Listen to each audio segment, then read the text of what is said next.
The next chapter has to do with the skeletal muscular system. So that system is responsible for a number of things. Most of us just associate it with movement, but as we'll learn, it's responsible for a large number of other things. One of those four tissue types we covered earlier, looking at the skeletal muscle, is what we're most concerned with in this chapter. As we'll see, muscles are very complex. We'll find out from a physics standpoint how well they work and exactly how they work. Most of us are familiar with the movement of body parts as a primary function of the skeletal musculature. We'll look at movement of blood, movement of lymph, movement of food as functions of the skeletal muscular system. We'll see movement of bile out of the gallbladder, movement of urine through the urinary tract, as well as seminal fluid through the male reproductive tract and the female reproductive tract, as well as movement of the newborn through the birth canal as functions of smooth muscle. The skeletal system is responsible for what we call muscle tone, and muscle tone is what allows us to maintain posture. So right now, if you are seated upright, the muscles of your neck are keeping your head up. As you are standing, your leg muscles keep you on 2 feet. Whether you're standing or whether you're sitting, your core muscles, your abdominal muscles, as well as the muscles of your back, of the thorax, are helping you to maintain that position. Thermogenesis is another function of muscle, a generation of heat. So when we wind up with an involuntary response to cold exposure, we start to shiver. Shivering is rapid contraction of skeletal muscle. One of the byproducts of skeletal muscle contraction is heat. It also helps to stabilize joints. So muscles keep the tendons that cross the joint in a position, and this helps us to maintain the integrity of the joint. We look at the elbow or knee joint or ankle joint. Those tendons that help maintain the joint are what connect muscles to bones. We have 3 types of muscle tissue. The primary one we're going to talk about is skeletal muscle. We also have smooth muscle, that is what's responsible for maintaining movement through our intestinal viscera, as well as our reproductive structures. And then lastly, we have cardiac muscle, which is unique and specific to the heart. One of the characteristics of muscle tissue is its excitability. If we stimulate it, it's going to receive that signal as a result of a neurotransmitter conducting that signal. In the next few chapters, we'll talk about neurotransmitters. We'll talk about nerve impulse conduction. And so specific to muscle tissue, we're going to have a neurotransmitter, or a chemical signal, that is released by that neuron that tells the muscle it needs to contract. In smooth muscle, the stimulus could be a neurotransmitter. It could also be a hormone. It could be a stretch receptor. It could be a change, and that's what the delta means.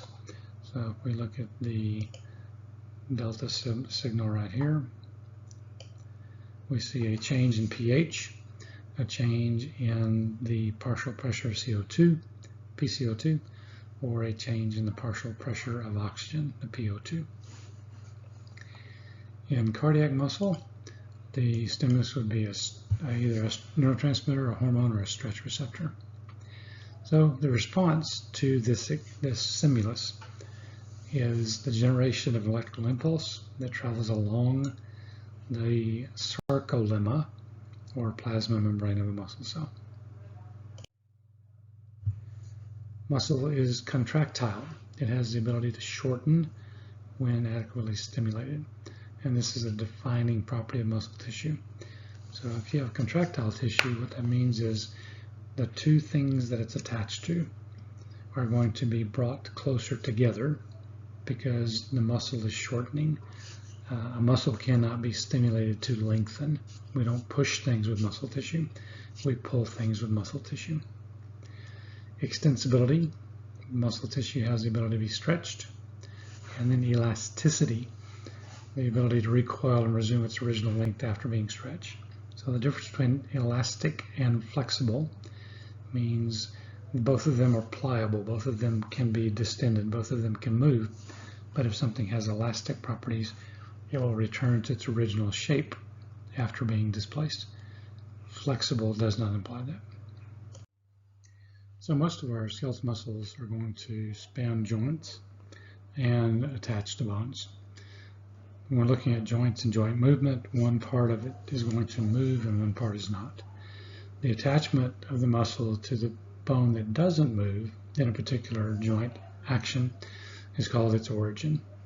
And that's demonstrated here with these yellow highlighted heads of the biceps brachii.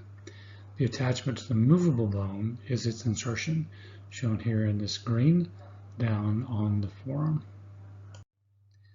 Our muscular attachments can either be direct or indirect. And going back to our form and function relationship, that should make sense to you by now.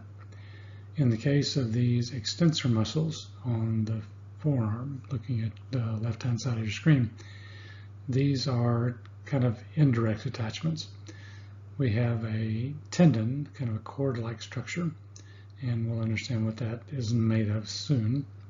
Or we have an aponeurosis, which is more of a sheet.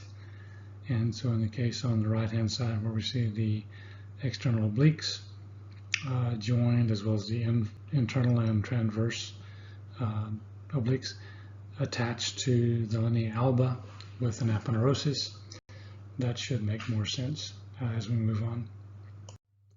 So looking at the muscle as an organ, it's made up of its smaller parts, like all organs. And we're going to talk about the layers. We'll start off with the outer layer. And the entire outer layer is what's called the epimysium. Now, the epimysium, as well as the other layers we're going to describe, extend beyond the ends of the muscle to form the tendon. So the tendons are going to attach muscle to bone, and not to be confused with ligaments. And what ligaments do is ligaments bind joints. So again, vegans and vegetarians, forgive me, but if you've ever prepared a chicken, and it's more noticeable in chicken, although it exists in all animals with muscles, that outer kind of thin serous layer that you see, kind of sinewy layer, that's the epimysium. As you move deeper into the organ itself, the muscle fibers are arranged in bundles, and those bundles are called fascicles. And so each of those fascicles is wrapped in another connective tissue layer, and that's called the perimysium. So para means around. And then as you move further in there, we see the individual muscle fibers here. And so those are going to be wrapped within the endomysium. So all of these, so if we go back into this region of the tendon, we're going to see pieces of epimysium, we're going to see layers of perimysium, and then layers of the endomysium as well. So all of those give this whole muscle a very strong point of attachment. This is a exploded view of a sarcomere as we start looking at muscle cells. Just to show you some of these, so we're going to go into each one of these individual. We have the nucleus located over here. We see these things called T-tubules, and the T-tubules, along with the SR, or sarcoplasmic reticulum, are responsible for initiating muscle contraction. We see lots and lots of mitochondria, and we would expect to see that because muscle tissue has a high energy demand. As we go deeper in here, we're going to find these thick and thin filaments, and we'll come to know what they're called. So all of this together makes up what's going to be called the sarcomere. The sarcolemma is the cell or plasma membrane of a muscle cell. If we look at the arrangement, the T-tubules and the sarcoplasmic reticulum, which we're okay with calling SRs, as long as we know what we're talking about. And so these T-tubules actually go down into their sarcomere, and they separate the SR. So if we follow this down here, then what we're seeing is this T-tubule that is in between these two ends of the SRs. And so that forms a structure known as the triad. And these terminal cisternae are these enlarged areas, these sacs on the ends. Okay? And that's going to be important as far as making or understanding how muscle actually contracts. Again, there's our thin and thick filaments, which we'll talk more about. So within the sarcolemma, we have all these little myofibrils. When we take a look at these little myofibrils, we'll see our thin actin filaments and then our thick myosin filaments. So in this case, the thin filaments are the kind of blue lines and the thick are the red lines.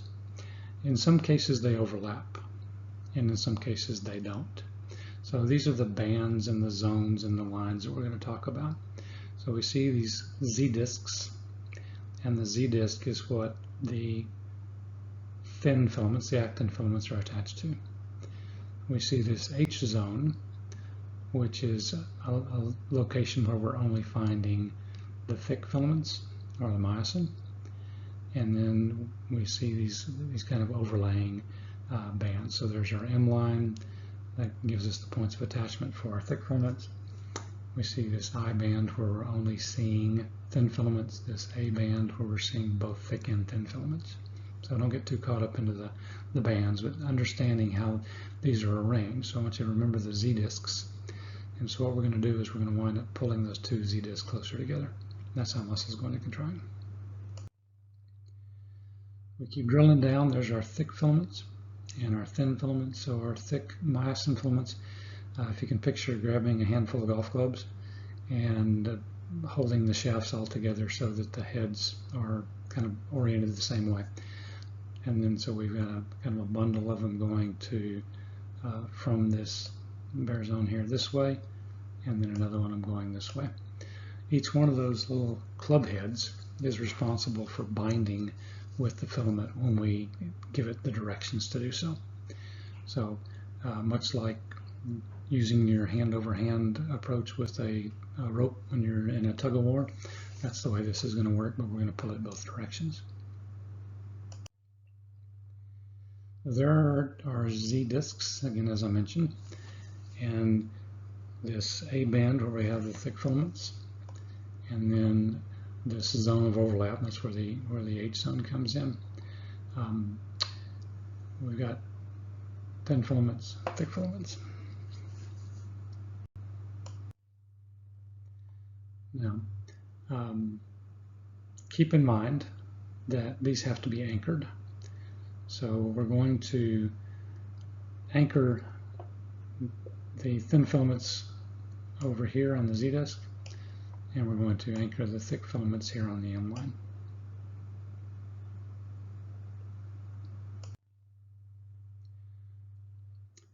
Closer look at our myosin fibers. So there's our tail that's kind of twisted together. These are the heads. So picture them as kind of pinchers, if you will, because what they're going to do is they're going to bind to that thin filament. We can see this head. We're going to pay attention to it, and I'm going to get a little animation. So it's going to bend back and forth in order to pull those thin filaments closer together. So the thin filament is made up of actin primarily. So there's our actin, the blue lines here.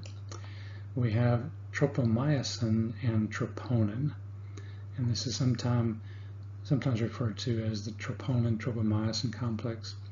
But this tropomyosin is a little thin band that wraps around it in a helical fashion, and then this troponin complex, that's our binding site. So just like when you walk into a room and you turn on the light switch, you're controlling the electricity that's going to the bulb.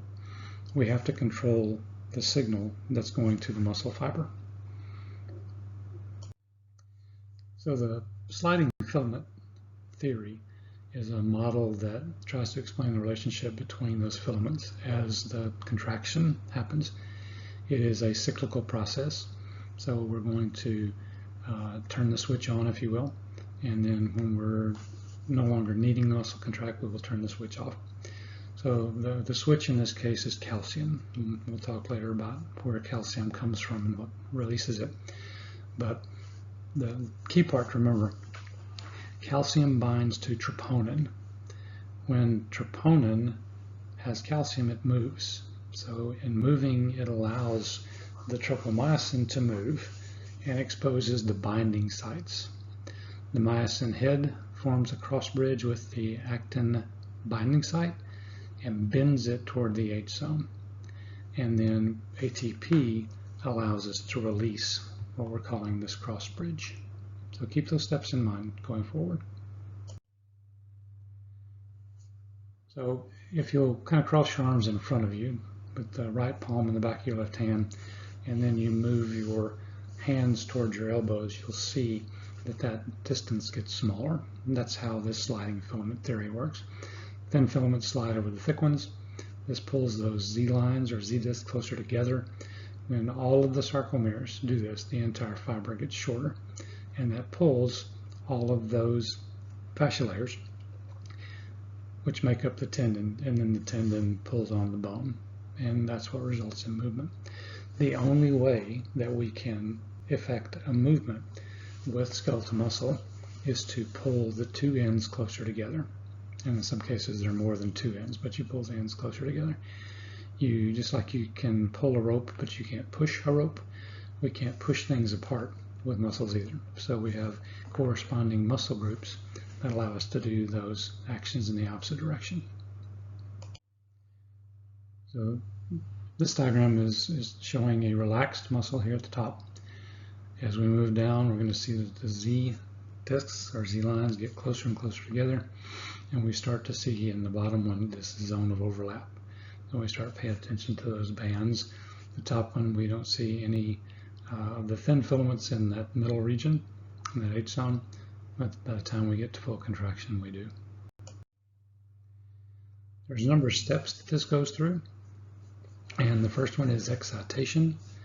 That's followed by contraction coupling, and then contraction, and lastly relaxation. So we'll go through each of those.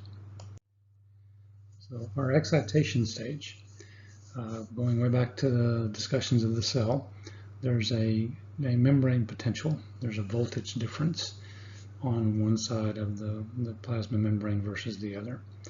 So the extracellular fluid, the ECF, is very high in sodium, while the ICF, or intracellular fluid, is very high in potassium. And the plasma membrane is impermeable to sodium, but slightly permeable to potassium. So as a result, potassium is slowly but constantly leaking out of the cell.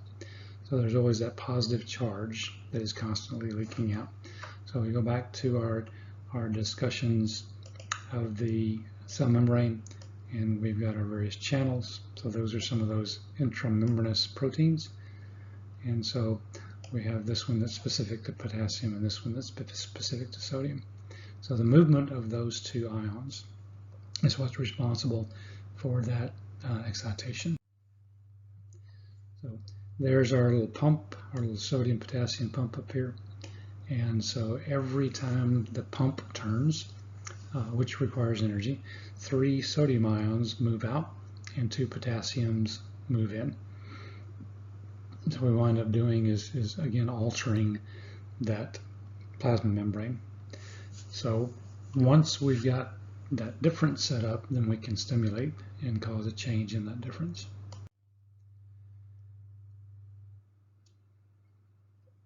I don't want you to get hung up on the numbers here, the negative 80, negative 90 millivolts. Just remember that there's a charge across the membrane, and we're relying on that membrane potential in order to excite and stimulate these fibers. So we have ligand-gated channels, we have voltage-gated channels, and we have mechanically gated channels. Whenever the channel is open, whatever ion it's specific to will move across the membrane. So let's start with the ligand gated. This is more of a hormone neurotransmitter thing, and the neurotransmitter we're most interested in the muscles is acetylcholine. So we're going to deal with ligand gated channels here.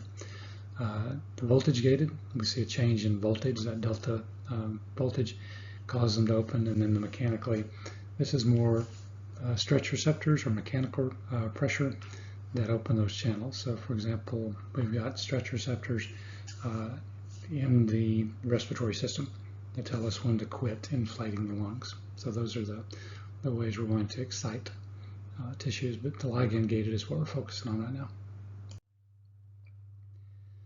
So in kind of general, we've got this motor neuron, and this motor neuron here, as you can see, it comes down, and then we have these little knobs that are branching off, and so each one of those is going to be a branch of the axon. And so where a motor neuron, meets a muscle fiber, we're going to refer to that as the neuromuscular junction. You can see here that in this particular instance, it's controlling 4 fibers. If we look at the skeletal muscles in our hands, we have very, very few fibers per motor neuron. That's what gives us the fine motor control that we have. We compare to that to the large muscles of the thighs, large muscles of the back, where we have many, many, many more fibers controlled by one neuron. We don't have as much control over those, our fine motor control. All right, so I'm going to go through this a couple of times, and I'm going to kind of combine what's on the slide here. So we have a motor impulse that's coming down. We've got an impulse coming down the motor end plate. And as that sodium and potassium moves and generates that membrane potential change, when we get down here to the end, the axonal terminal of the motor neuron, and so this is our neuromuscular junction, calcium channels are opened. And what the calcium channels do is as they move in, that changes that knob. These little synaptic vesicles, and there's one here you can see, and there's another one right below it, and then we see these here that are actually fused to the membrane. So once the calcium channel is open, calcium moves in, the neurotransmitter is going to be released. So in this case, it's acetylcholine. So we'll talk more about the synapse and synaptic transmission when we get into the next few chapters on the nervous system. But we have this presynaptic structure, which is the axon terminal. We have the postsynaptic structure, which is the sarcolemma. And then the space in between is the synaptic cleft. That's our switch. As long as there's no neurotransmitters in there, then there's no electrical charge coming across that, and so the muscle will not contract. It won't be stimulated to contract. Once the acetylcholine is released, though, it's going to bind with these receptors, these ligand receptors, on the sarcolemma. That's what throws the switch for us. So impulse comes down, calcium moves in, acetylcholine moves out, acetylcholine binds to the sarcolemma, so there we've thrown our switch. So we need to see what happens next. So there's our acetylcholine, ACH, coming in. There's our little ACH receptors in the motor end plate. And so once those are bound, what that causes to happen is it opens sodium channels. So these sodium channels are going to open and move sodium out. So this is happening right there at the neuromuscular junction. Once that opens, remember the way we got the impulse down to the motor end plate in the first place was by moving sodium and potassium. So we've thrown the switch, and now we're going to move sodium and potassium again. The only thing I want you to see or pay attention on this one is we've got a change in our resting potential. That's our threshold. So we've got to be able to take that acetylcholine and hit that threshold and allow that sodium to move out. If this doesn't happen, then nothing happens. So we could have a sub-threshold stimulus that doesn't result in excitation or contraction. Now, once it does meet that threshold, then we're going to have a contraction. Depends on what kind of a stimulus we've got, but we will have a contraction. So very simple animation, but you can see as it moves down, there's our positively charged sodiums moving in. We have our positively charged potassiums moving out, and then we're seeing that change in voltage in the membrane. So that's our change in membrane potential. Once we have that, we're going to stimulate what is known as an action potential.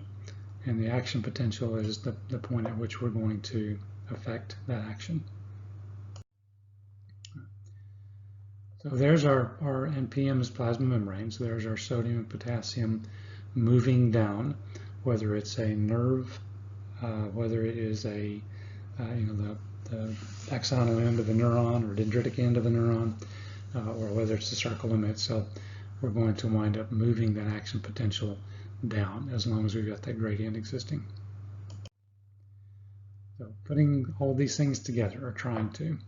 So let's start up here on the top. So here's our myosin head right here, binding to the active binding site on actin. Keep in mind that before that happened, we had to get calcium in there and move the tropomyosin so that it could be bound. We move it by binding calcium to the troponin complex. Right? As it binds to it, then we have this release of ADP, MP. So our adenosine diphosphate and our inorganic phosphate are released. That gives us that power stroke or working stroke. So as the arrow implies right here, we're going to pull this in this direction. We re-energize with ATP here, and that causes the release of the myosin head, and then it resets the myosin head so that it can form a new one. We have to have energy to energize the head. We have to have energy to release the head. So when we start talking about cramps and fatigue, those are related to the lack of energy available to those myosin heads. Right. Once we take that ATP and break it down into the adenosine diphosphate and inorganic phosphate, that energy that was holding on that terminal phosphate and ATP is what's going to re-energize the head. And as I mentioned at the beginning, this is a cyclical process. This goes and goes and goes until we turn the switch off or until we run out of the energy necessary to do it. So there's our simplified animation, but as you see the little kind of gold balls coming in from the top, that's calcium. It's binding to that troponin. So you can see as the troponin moves as a result of that binding, it exposes the binding site on actin for the myosin head to form. And then what you're seeing with the kind of the black ball and the little pyramid or cone that's coming into the myosin head, that's showing us our ATP, our ADP, and our inorganic phosphate.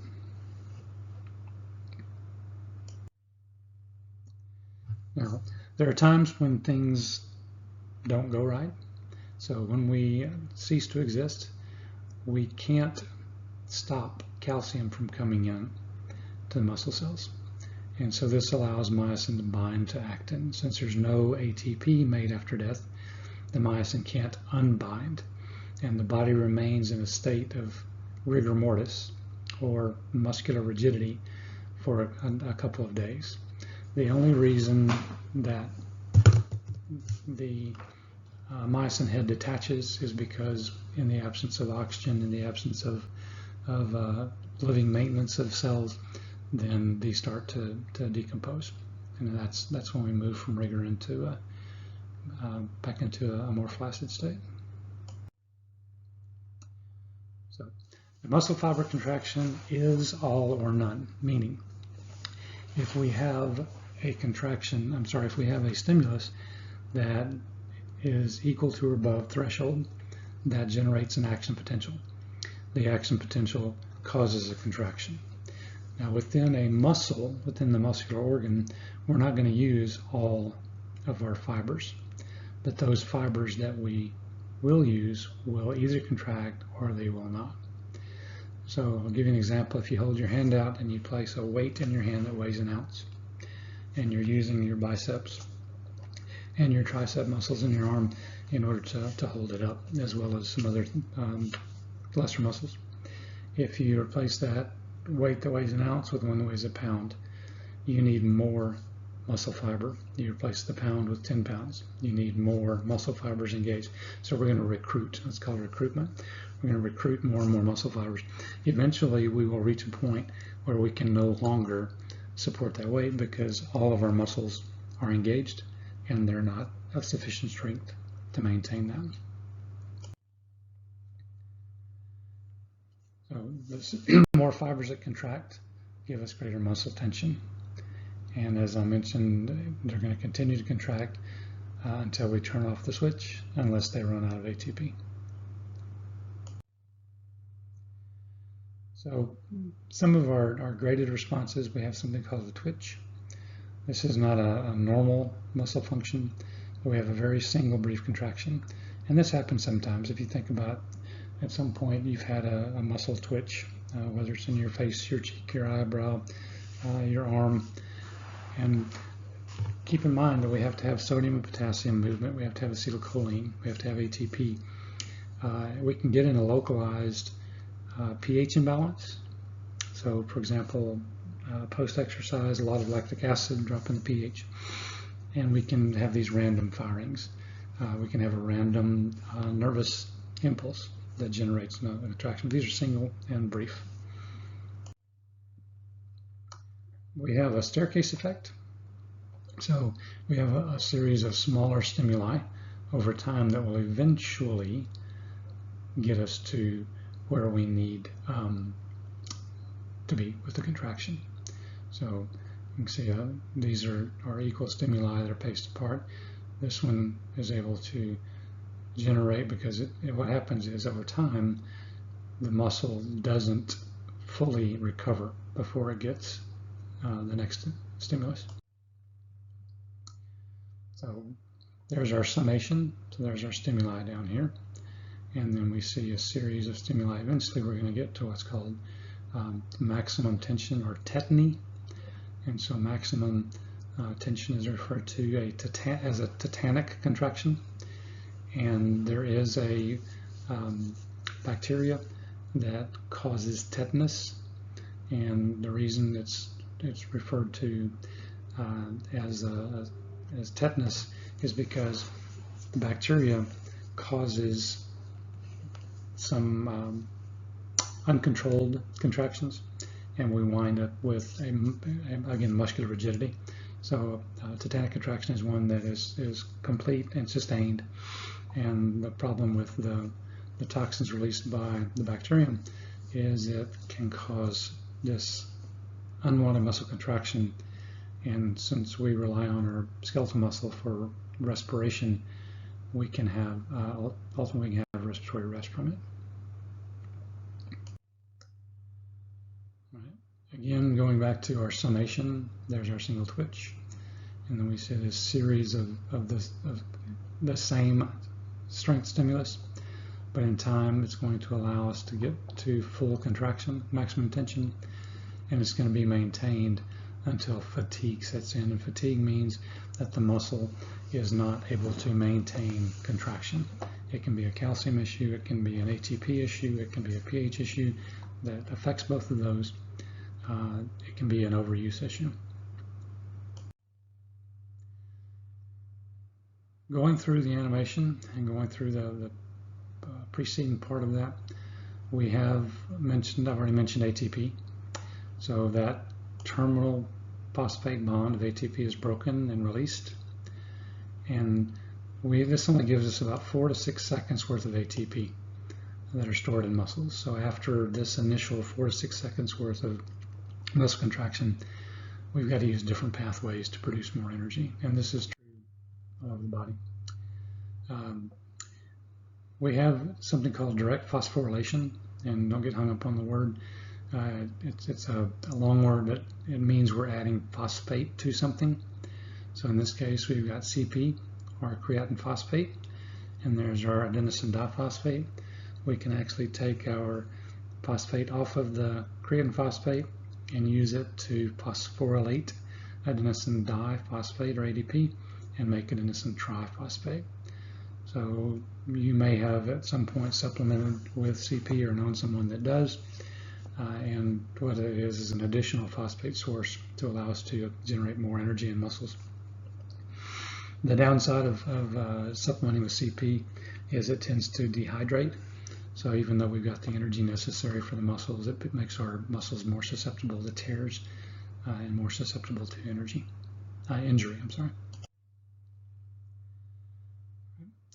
So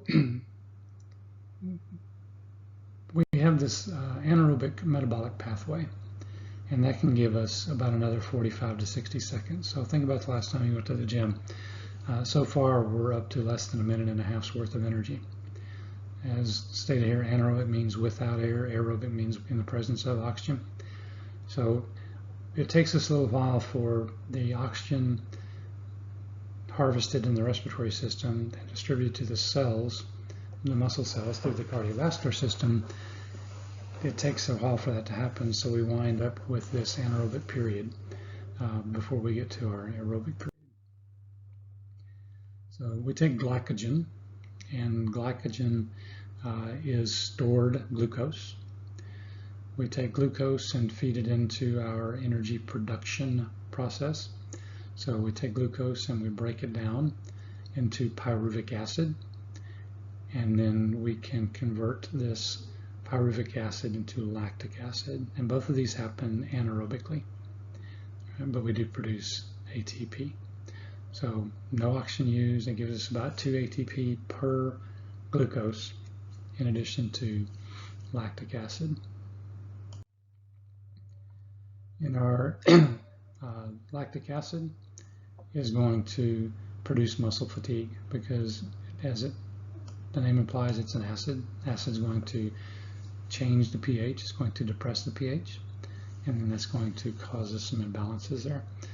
This is not a real effective process. We've got to use a lot of glucose to produce not as much energy. Now, aerobic metabolism is the most productive. And so there's our glucose, either in the form of glycogen we've derived from the liver where we've stored it, or from the blood. So let's say we're going to go out and exercise, so we start dosing on various products, whether it's simple sugars, carb loading if you're more of an endurance athlete, the various goos and gels and tabs and things that you can ingest for very, very simple sugar. All right, this happens anaerobically. This happens outside of the mitochondria. So what's shown right here is the mitochondrion, and we're going to wind up, it's going to take place right there. So our pyruvic acid, once we take glucose is a 6-carbon sugar. Pyruvic acid is a 3-carbon sugar. So we break one glucose down into 2 pyruvic acids. We throw that into our Krebs cycle, or our citric acid cycle. We're going to produce water, we're going to produce CO2, and we're going to produce, more importantly, energy. So this is our desired weight. So let's say that I'm carrying a few extra pounds that I want to get rid of, and most of that weight I'm carrying is in stored carbohydrates, which are stored as fats. If I reduce my glucose intake, or my glucose sources, for example, carbohydrates, then what I can do is I can convert that stored fat back into ATP, and in the meantime I'm burning that fat. That's how I'm doing this, and I'm producing more CO2 and water. So this is the whole thing in a nutshell. So here's our glycolysis that takes place anaerobically out here in the cytosol being the liquid within the cell. We have our pyruvic acids that are moved into the mitochondrium. The mitochondria goes through this process, and we'll talk more about this whole process a little later on in metabolism. But keep in mind, we start with glucose, and glucose is our desired fuel for energy production. And once we go through this whole process, don't get caught up on the NADHs, FADHs right now. Those are just kind of some carrier molecules. What I want you to focus on is we get about 36 ATP molecules for each glucose that we metabolize. So depending on the book you read or the source you look at, it's listed anywhere between 32 and 38. So it's kind of an ish number depending upon how efficient our body's working. I mentioned muscle fatigue before, and the biggest factor in muscle fatigue is not having enough ATP. It can be a acidosis situation in the sarcoplasm. It can be an increase in ADP, not enough of the appropriate energy molecules, as well as ionic imbalances, which is going to affect the ability for the sarcolemma to change. So a condition exists with muscle usage is something called oxygen debt.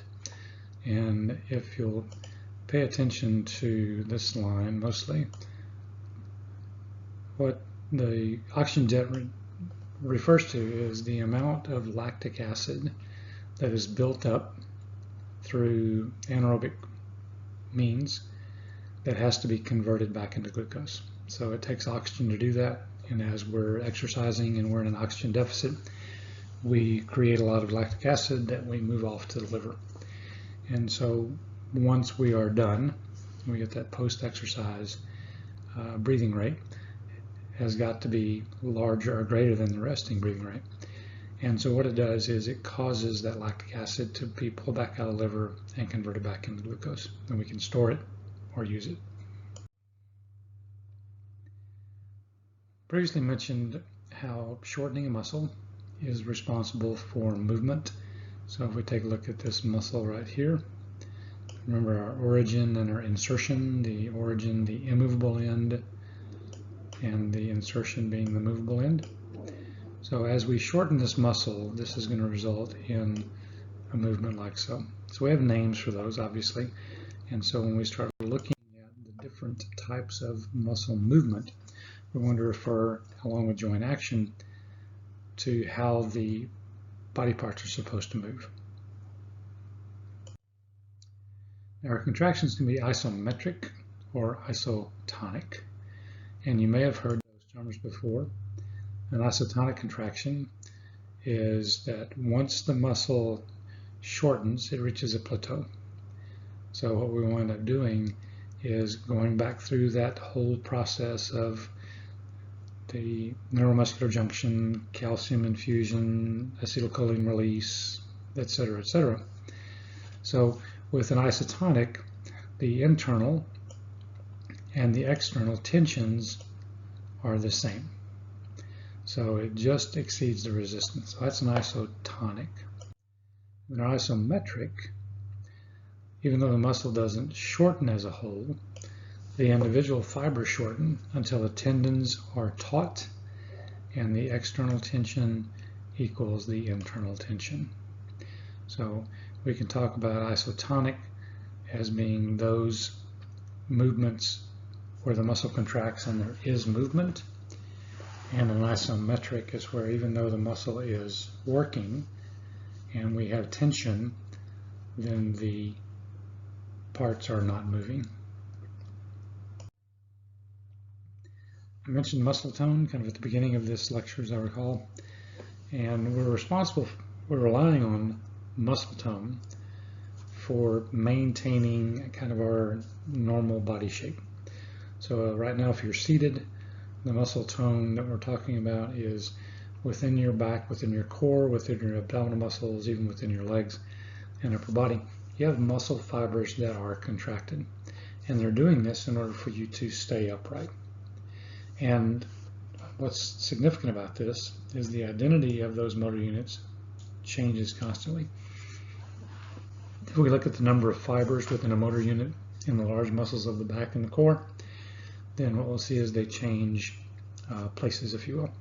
So if you happen to be in a job or a situation where you're on your feet a lot and you are upright and relying on your skeletal musculature to keep you kind of moving for a long period of time, often when you finally take the load off, when you lay down, you'll wind up with spasms in various places because those muscles have fatigued. We've got some kind of isolated cramping, if you will, and so that's kind of an indication of muscle fatigue. Some of the disorders we'll talk about with regard to the skeletal musculature. One is myasthenia gravis, and so this is an autoimmune disease, and that, like any other autoimmune disease, the body is attacking itself. Specific to myasthenia gravis, the antibodies are attacking the acetylcholine receptors on the neuromuscular junctions. So this gives us a progressive weakening of the skeletal muscles, and what we do is we treat this with anticholinesterases, because when we have acetylcholine, this is a part we haven't discussed yet, acetylcholine is released into the synaptic cleft at the neuromuscular junction, and then we use an acetylcholinesterase, and as with everything that we see ending in SES in this class anyway, those are enzymes, and what they do is they decrease the activity of acetylcholinesterase. So they slow down the breakdown of acetylcholine. Next is muscular dystrophy, and this is a group of inherited muscle-destroying diseases. So we've got a genetic link there. Normally appear during childhood. The most common of these is Duchenne muscular dystrophy. We've got an abnormal X-linked recessive gene, and by the end of the semester we'll talk more about X-linked genes, sex-linked. So in this case, for females they are double X, for males they are XY. So if we wind up with that exhibiting on the X from the maternal component, there's no corresponding Y that's going to be expressed. So we don't have a particular protein called dystrophin, which is why it's called dystrophy. It normally links the cytoskeleton and stabilizes the sarcolemma. We normally see an onset between ages 2 and 10, a continued progressive muscle weakness, and we normally have a relatively young death age due to respiratory failure. Some other terms we'll use, spasm I've already used, spastic paralysis. So we wind up with a sustained involuntary contraction, and as a result, since they are involuntarily contracted, we lose their function. And then a flaccid paralysis. Normally, if we have an injury to or a disease of motor neurons, we see a weakness or a loss of muscle tone. So even though the muscle is there, it's not going to maintain its tone. If you've ever had a cast on an arm or a leg, or had it immobilized, whether it's a plaster cast or an air cast, what you would have noticed is that you see a decrease or an atrophy in the muscle tissue. We have to use the muscles for them to maintain their tone and maintain their functionality. So if we inhibit the motor neuron signal, then we'll wind up with something called flaccid paralysis. Then the muscles are paralyzed because they are weak. Most of us have experienced a cramp, this prolonged spasm that causes the muscle to become very tight, very painful. And in hypertrophy, we see an increase in the size of in this case, the muscle cells. We see cellular hypertrophy rather than an increase in the number of cells themselves. So they're getting bigger, not more in number. And so that muscle hypertrophy happens because we've got more myofibrils and larger myofibrils. Atrophy, as I mentioned with the cast or immobilization, it's caused by disuse. And so, yes, as we'll learn in the next few chapters, we have sensory neurons and we have motor neurons.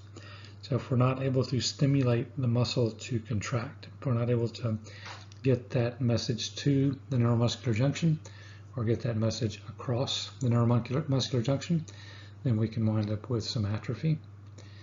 In some cases, we see, rather than having normal, in this case muscular tissue, we have a fibrous connective tissue, which is very much like scar tissue.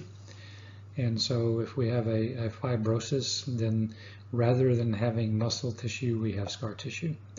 And we go way back to chapter 1 and remember the relationship between structure and function. So structurally, muscle and connective tissue are different. So functionally, they're different as well. We do have two main types of muscle fiber types. We have slow and fast. Our slow fibers are also known as red fibers. Our fast fibers are known as white fibers. So if you have muscles that are stronger, more flexible, and more fatigue resistant, then what we have are more red fibers. If we have muscles that develop tension quickly but also fatigue quickly, we have the predominance of white fibers. So when we look at athletes, most world-class athletes, most Olympic athletes, most professional athletes in a particular sport are built pretty much the same. They have a very similar body shape, body style. And so if you look at endurance runners versus sprinters, they have a difference between fast and slow fibers. If we look at swimmers versus, again, sprinters, then we see a difference in those. So those people, and there are exceptions to the rule, obviously. Going back in history a little bit with baseball, at one time the Astros had two pitchers that both threw the ball around or over 100 miles an hour.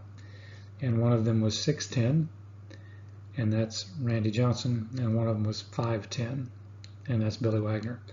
And so they had different muscle types, but they understood the physics of their bodies, and they made them work for themselves. So we're going to talk about muscle movements, and every movement we make is one or a combination of these. So flexion, we're going to use that term to describe a movement where the body parts that we're talking about, the angle between them decreases. So if you flex your arm at the elbow using your biceps, that's a flexion. Extension is a movement to where the body parts move away from each other. The angle between them increases. So conversely to a flexion of the arm at the elbow, if we extend the arm at the elbow, then that would be extension. Rotation is where we rotate around a central axis. So if you'll just move your chin from your right shoulder to your left shoulder, that is a rotation action. Abduction means that we're going to take something away, just like if you abduct someone or if you abdicate, you're leaving. So in the case of the body movements, we're going to start with the standard anatomical position. If we have a motion that is abduction, we're going to move it away from the midline. So standing in the standard anatomical position, again, palms forward, feet together, upright, facing forward. If we were to move our arms so that they were at the level of our shoulders rather than down to our sides, we would be abducting, we'd be taking them away. Conversely, adduction is bringing them back. Circumduction is a little different than rotation. So if you take your finger, your index finger, and trace the path of a circle, or if you extend your arm at the shoulder to where it's level with your shoulder, and you move your arm in a circular motion to where your hand follows a circular path, that's circumduction. Rotation being around the axis, circumduction means we're following a circular path. So there's flexion. This is also flexion. We can look at flexion of the forearm. We see extension, increasing that ankle. We can hyperextend. We can't typically hyperflex, but a hyperextension means we're moving it beyond the normal. Now, if you happen to have fairly loose joints, and one of the common terms for that is being double jointed, what that means is that your normal range of motion is beyond the normal range of motion. So you would hyperextend those particular joints. All right, there's our example of rotation with the head here. and then there's looking at rotation of the lower leg. So if we rotate it this way, it's a lateral rotation. If we rotate it this way, that would be a medial rotation. Those are abduction and adduction, and then as I described, our circumduction. We have a number of special movements. Dorsiflexion and plantar flexion are specific to the foot. And plantar refers to the sole of the foot. So if you're flexing your foot if you're pointing your toes, that's plantar flexion. If you're bringing your toes towards your shin, that's dorsiflexion. Inversion and eversion, we're going to invert or evert the foot at the ankle. So we're going to walk on the inside of the sole of our foot, or on the kind of outer margin. Supination and pronation. So a supine position is you're laying on your back. A prone position is you're laying on your stomach. And so if you are talking about supination, if you extend your arm into the standard anatomical position, you've got your palms forward, your thumb up. If you rotate your forearm to where your palm faces the floor, where the thumb moves forward, that is a pronation. If you bring it back to where it'd be as if you're on your back, that's a supination. And then opposition is very specific to, if we look at the hand, if you take your hand and you touch your thumb to your pinky finger, then your thumb to your ring finger, then your thumb to your middle finger, then your thumb to your index finger, those are oppositional movements. Specific to the hand, that's referred as interdigitation, but those are oppositional movements. Pay attention to our prime mover or agonist versus our antagonist.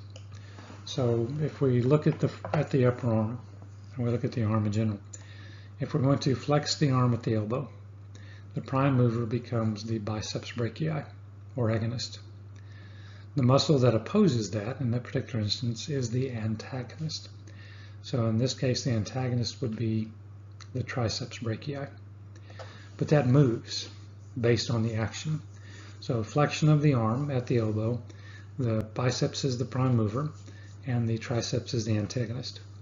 If we extend the arm at the elbow, then the triceps becomes the agonist, and the biceps becomes the antagonist.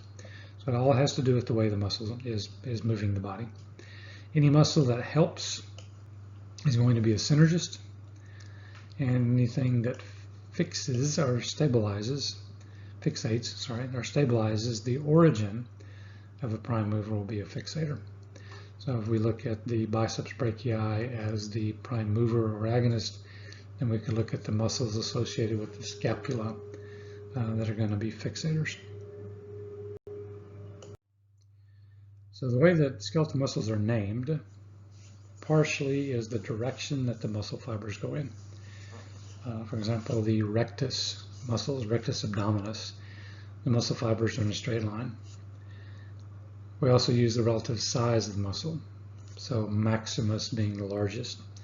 So if we look at the gluteal muscles, those of the backside, the gluteus maximus is the largest, the gluteus minimus is the smallest, and the gluteus medius is that's one in between. Also, it's named for where it's found.